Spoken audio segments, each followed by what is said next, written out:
किसको लाया जाए, कैसा लाया जाए? बहुत मुश्किल है, बहुत बहुत कष्टदायक बात है। इधर भौतिकवाद का महान आचार्य सब चले गए, इधर रहस्यवाद का महान आचार्य सब चले गए। अब किसको लाया जाए? इसलिए प्रत्येक व्यक्ति को प्रमाणित होना ही कल्याणकारी कार्य। न रहस्यवाद इसको समझ पाया, कहा पाया। समझदारी का आधार जो ईश्वर को माना वो, समझदारी का मूल स्वरूप है ईश्वर है, समझदार ऐसा माना। इसमें अपना विष्णु आगम तंत्र में विष्णु को सबसे समझदार माना, शिवागम में शिव को ही सबसे ज्यादा समझदार माना, और शक्ति आगम में शक्ति को सबसे समझदार माना।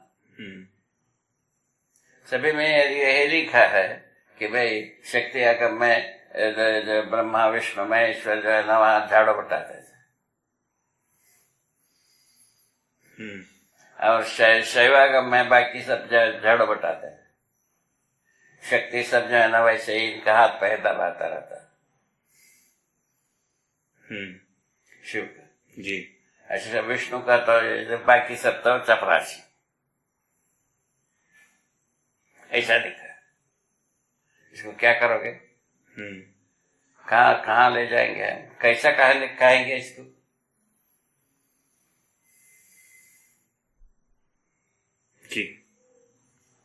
ठीक है ना, आगे बढ़ते। जबकि भक्ति और ज्ञान दोनों को लेके चला है आगम तत्व।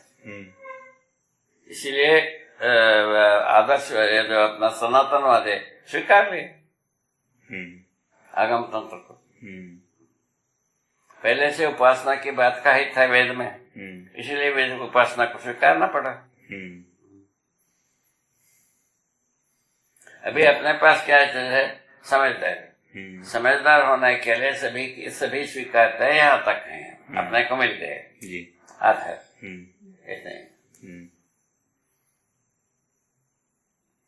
पहले सर्वप्रथम वेद के पहले क्या था? चाहते थे कि यह हा हो करते रहे जी, उससे मुक्ति पाना, भय से मुक्ति पाना जी। इसीलिए संसार का भय रूप बताया।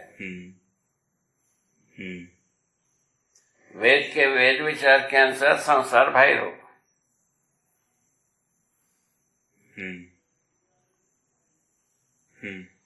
है ना। वो तरने की वजह क्या है? ज्ञान क्या है? ब्रह्म है, ब्रह्म ही ज्ञान है, ब्रह्म ही ज्ञाता है, ब्रह्म ही न्याय है। इंटरप्रिटेशन का एक है। और वहां से जब आगम तंत्र उपासना आया, नहीं विष्णु के शरण में भय मुक्ति। भय मुक्ति का है, इसको छोड़ नहीं पाए आगम तंत्र जी। इसको उसको लेकर के ही चला है। विष्णु के शरण में जाने से भय मुक्ति, शिव के शरण में जाने से भय मुक्ति, शक्ति के शरण में जाने से 4 मार्ग हो गए। चारों मार्ग रहस्य में हुआ, एक भी प्रमाण मिला नहीं।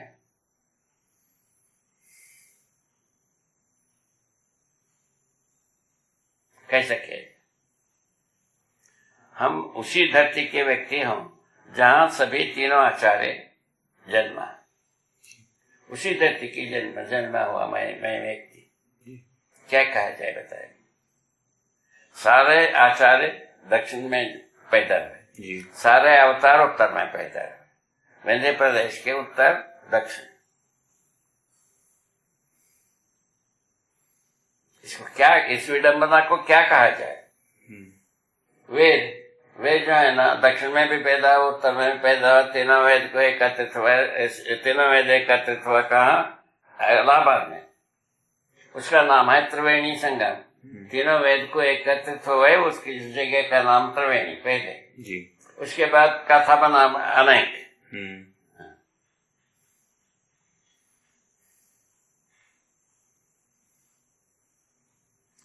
ठीक है ना।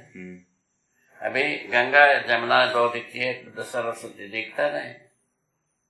जी उसका एक बना के रखे हैं, पोत के रंग पोत के रखे हैं। जी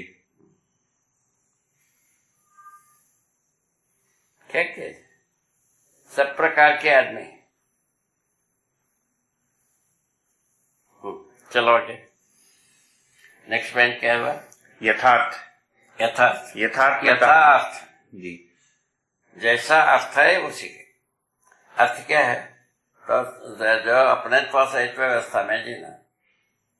हम्म हम्म जैसा पदार्थ है, पदार्थत्व के आधार पर पदार्थत्व के साथ व्यवस्था में होना, ये यथार्थ।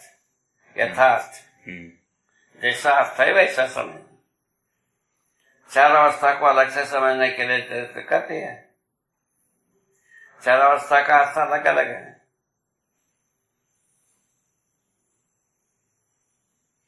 माने पदार्थावस्था में अस्तित्व धर्म, प्राणावस्था में अस्तित्व पुष्टि सहित पुष्टि धर्म, प्राणावस्था में अस्तित्व पुष्टि सहित आशा धर्म, मानव में आप अस्तित्व पुष्टि आशा सहित सुख धर्म। चार अवस्था में चार प्रकार की धर्म। यही उन अवस्था का स्वधर्म।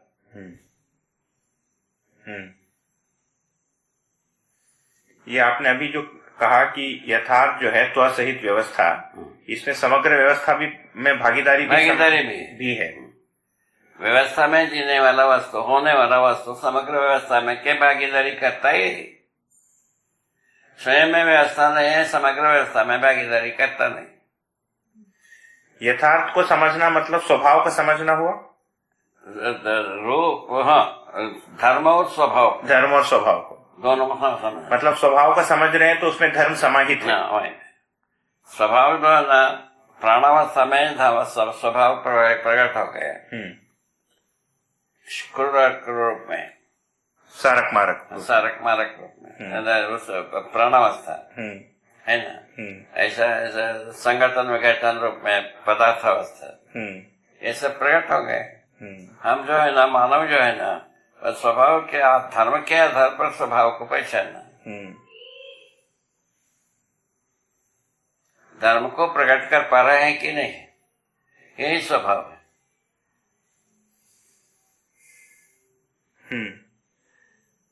स्वयं स्फूर्त रूप में होना, ये भी इसको जोड़े हैं। ऐसा जो मानव का स्वभाव को धीरता, वीरता, उदारता, दया, कृपा, करुणा के रूप में बताए। तो इसमें पहला लाइन लिखा है ब्रह्म सत्य और जगत शाश्वत। तो जगत शाश्वत का मतलब जगत जो है अविनाशी है, अविनाशी है। ठीक, ये नाशवान माना जी, इसको नाशवान। अच्छा, तो जब मिथ्या कहा उसको नाशवानी मान लिया। परिवर्तन को ये नाश माना। अच्छा,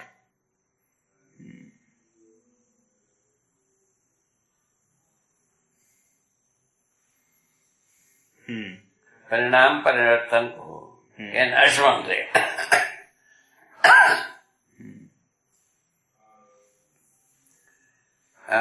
परिणाम परिवर्तन को अपन विकास और ह्रास दोनों के लिए उपयोगी माना।